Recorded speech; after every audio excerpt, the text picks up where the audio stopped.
Welcome to The Journey, and today we're talking about prayer. But before I do, I want to share just a short thought from last week. If you watched last week, you know I challenged you to do 5 minutes of silent time, just letting God fill you.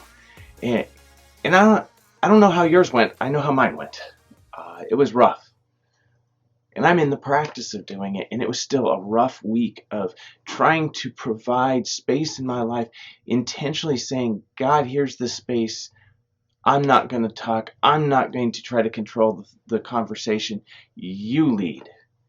At the end of the week, I was reminded yet again that it isn't about success or failure. It's about this experiential relationship with God. And so today we begin into this journey of prayer, and it's just 1 week of looking at prayer, and I don't want to spend a lot of time delving into the how-tos of prayer because there are books, hundreds if not thousands of books on prayer. But what exactly is prayer?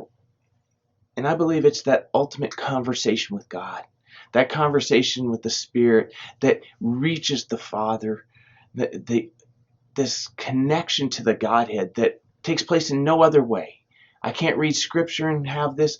I can't just look at nature and have this. This is that conversation.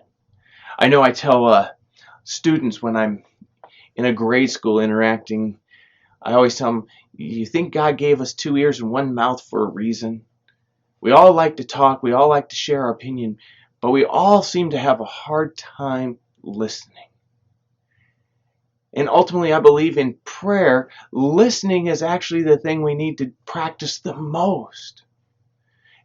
Because it's a two-way conversation, and if I carry the whole conversation, it really isn't a conversation, it's a monologue.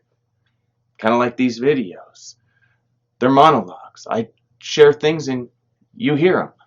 I think if there's one thing that I want you to gain this week in your time with prayer is take time to listen.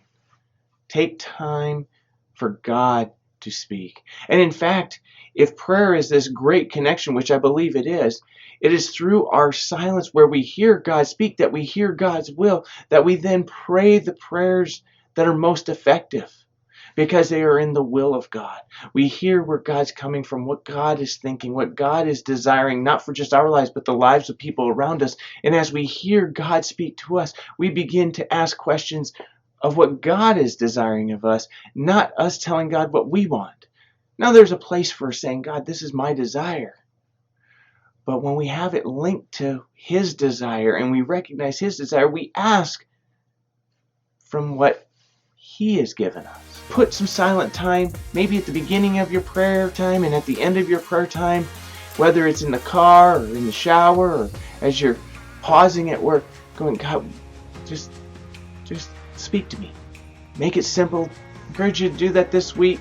Sometimes it's positive. Sometimes I come back and you'll hear, like this week, man, last week did not go quite as smoothly as I thought it would. Spend some time letting God speak into your life. Let's continue on this journey together.